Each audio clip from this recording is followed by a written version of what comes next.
Hello student, आप लोग को अपने यूट्यूब चैनल पंकज क्लासेज में स्वागत। आज का मेरा क्लास है जो ऑब्जेक्टिव सवाल क्लास 10th का ये, और ये बिहार बोर्ड में 100% VBI क्वेश्चन है और ये निश्चित ही आएगा। तो आज का मेरा सवाल है ऑब्जेक्टिव है और ये बिहार बोर्ड में हर बार पूछा जाता है। तो देखिए, फर्स्ट क्वेश्चन है निम्न में से कौन परमेय संख्या है। तो ऑप्शन में दिया है A√3, बी दिया है 2, √2/2, सी में दिया है 4 + √5 और डी में दिया है √6। तो सबसे पहले इसमें देखना है कि परमेय संख्या कौन है। अगर हम दो √2 और √2 को कैंसिल कर दें तो √2 और √2 को कैंसिल कर दे तो ये 2 क्या होगा, मेरा परमेय संख्या हो गया। चलिए 2 नंबर में देखते हैं। कह रहा है किसी धनात्मक पूर्णांक a और b के लिए a, b का एचसीएफ गुने एलसीएम निम्न में से किसके बराबर होता है। आप एक सूत्र जानते होंगे, एलसीएम गुने एचसीएफ बराबर होता है a गुने b, मतलब कि एलसीएम गुने एचसीएफ होता है पहली संख्या गुने दूसरी संख्या मतलब पहली संख्या a, दूसरी संख्या b, तो a गुने b, तो क्या होगा a गुने b, दूसरा आंसर हो जाएगा। और चलिए 3 नंबर देखते हैं। 3 नंबर में क्या है, निम्न में से कौन अपरमेय संख्या है। निम्न में से कौन कह रहा है अपरमेय संख्या। अपरमेय में देखना है, अगर ये दो पहला तो नहीं होगा, √2 और √2 कैंसिल हो जाएगा, 2 बचेगा तो ये परमेय होगा। 4 परमेय हो गया, √3 क्या हो गया अपरमेय, और इसमें से नन मतलब इसमें से कोई नहीं, लेकिन √3 क्या मेरा अपरमेय संख्या है और ये ऑब्जेक्टिव बिहार बोर्ड में निश्चित ही आएगी। अब देखिए 4 नंबर में है यूक्लिड विभाजन परिमिका का सूत्र। तो क्या होता है, b = CQ + R, ये नहीं होता है। a = BQ + R, ये होता है। आप लोग देखिए a = BQ + 0 या इनमें से कोई नहीं, तो क्या होता है a = BQ + R। 5 नंबर में घात 1 वाले बहुपद कहलाते हैं। घात 1 वाले द्विघात बहुपद कहलाते हैं। क्या त्रिघात बहुपद, रैखिक बहुपद या इनमें से कोई नहीं, तो घात 1 वाले बहुपद रैखिक बहुपद कहलाते हैं और इसको हम एक पदी बहुपद भी कह सकते हैं। 6 नंबर में है द्विघात बहुपद का व्यापक रूप क्या होता है। द्विघात बहुपद का व्यापक रूप क्या होता है, ax² + bx + c, ax³ + bx + c या ax1 + bx + c या इनमें से कोई नहीं, तो क्या होता है ax² + bx + c होता है। अब चलिए त्रिघात बहुपद का व्यापक रूप क्या होता है। त्रिघात बहुपद का व्यापक रूप क्या होता है, ax³ + bx³ + cx + d, ये होता है क्या ax² + bx³ + cx + d या ax³ + bx² + cx + d, ये होता है। तो हाँ C नंबर होता है, तो C में टिक कर देते हैं। चलिए 8 नंबर देखते हैं। कह रहा है द्विघात बहुपद का व्यापक रूप क्या होता है। द्विघात बहुपद का सूत्र क्या होता है, सॉरी, तो x² - α + beta x × alpha × beta, या बी नंबर में क्या है x² + α + beta x × alpha × beta, या दोनों होता है या इनमें से कोई नहीं, तो कौन सा होता है आप लोग देखिए। तो क्या होता है x² - α + beta x × alpha × beta, ये नंबर होता है।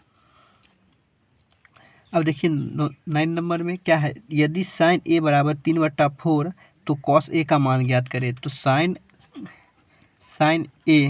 बराबर p/h लंब बट्टा कर्ण, और cos a बराबर क्या होता है b/h। अब देखिए 3/4 है, 3/4 है, h का मान तो मुझे यहाँ पर भी दिया गया है, h का मान दिया गया है, और निकालना क्या है b निकालना है, तो अंदर रूट क्या होगा p² - h², तो या h² - p², h² किसका 4 का स्क्वायर माइनस 3 का स्क्वायर, 4 × 16, 16 में से 9 गया तो √60 हो जाएगा, तो √60/4, √60/4 कहाँ पर है डी नंबर में है। रुक आगे चलिए 10 नंबर देखिए, tan थीटा के बराबर होता है। tan थीटा के बराबर क्या होता है cot 90 - थीटा, सी नंबर हो जाएगा इसका। अब देखिए किसी बिंदु x अक्ष से दूरी उस बिंदु की कहलाती है। जब x अक्ष की बात हो तो आप y अक्ष पे ध्यान दीजिएगा, x अक्ष की बात हो तो आप किस पर ध्यान देना है y अक्ष। अगर y अक्ष को क्या कहेंगे कोटि कहेंगे, क्या कहेंगे कोटि, तो y अक्ष बी नंबर हो गया। चलिए अब 12 नंबर सवाल पे चलते हैं। अब देखिए 12 नंबर, निम्न में से कौन वृत्त के क्षेत्र का सूत्र है? वृत्त का क्षेत्रफल का सूत्र क्या होता है? 2πr, बी में है 4πr², और सी में है πr² और डी में है 4πr। तो क्या होता है? πr²। क्या होता है? πr²। अब क्या है? 3 + 2√5 कौन सी संख्या है? कौन सी संख्या है? क्या परमेय संख्या है या अपरमेय संख्या है या पूर्णांक संख्या है? इनमें से कोई नहीं। कौन सी संख्या है? तो ये क्या है? अपरिमेय संख्या है। आप लोग भली भांति जानते होंगे। अब चलिए, मूल बिंदु होता है, क्या होता है? 0,0। आप एक ग्राफ ड्रॉ कीजिए, यहाँ पर देख लीजिए, यहाँ पर क्या होता है? 0,0। अब चलिए क्या कर रहा है अगला, यूक्लिड विभाजन परिमिका 2 धनात्मक पूर्णांक निम्न में से है।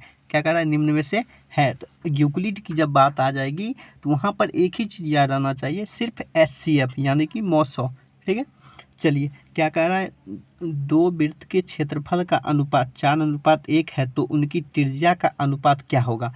कह रहा है उनकी त्रिज्या का अनुपात क्या होगा? अगर क्षेत्रफल की बात की जाए तो 4:1 है, तो अगर त्रिज्या की अनुपात की बात की जाए तो इसका क्या होगा? आधा हो जाएगा। क्या होगा? आधा। 2:1।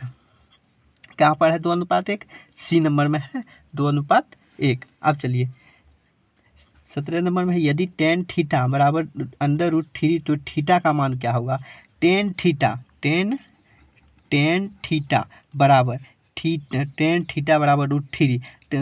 टेन में √3 किसका मान होता है? 60 डिग्री का मान होता है। तो tan कैंसिल हो जाएगा, तो थीटा बराबर क्या आ जाएगा? 60 डिग्री। तो 60 डिग्री यहाँ पर आंसर हो जाएगा सी। चलिए आगे चलते हैं, आप लोग अच्छे से देखिए। यदि कह रहा है यदि tan थीटा बराबर 1/√3 तो थीटा का मान क्या होगा? फिर वही सवाल है, तो कुछ नहीं करना है। tan थीटा बराबर tan 1/√3 किसका मान होता है? tan में 30 डिग्री का मान होता है। tan खत्म, थीटा का मान कितना हो गया? 30 डिग्री। तो आंसर कितना हो जाएगा? 30 ए नंबर। अब चलिए 19 नंबर में क्या है, बिंदु -4,3 किस चतुर्थांश में? यहाँ पर चतुर्थांश छूटा हुआ है, सॉरी।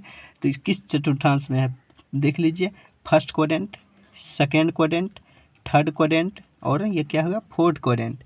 अब देखिए फर्स्ट क्वाड्रेंट में क्या होता है? प्लस प्लस होता है, और सेकेंड में क्या होता है? माइनस प्लस होता है, और थर्ड में माइनस माइनस होता है, और फोर्थ में क्या होता है? Plus minus. अब देखिए यहाँ पर माइनस है, बाद में प्लस है, माइनस प्लस किस चतुर्थांश में है? तो किस में होगा? द्वितीय में। किसमें? द्वितीय में। अब चलिए 20 नंबर में देखते हैं, मूलों का योग के बराबर होता है, माने कि अल्फा प्लस बीटा का बराबर। अल्फा प्लस बीटा का सूत्र क्या होता है? अल्फा प्लस बीटा बराबर -b/a होता है। किस नंबर में है? देख लीजिए सी नंबर पे।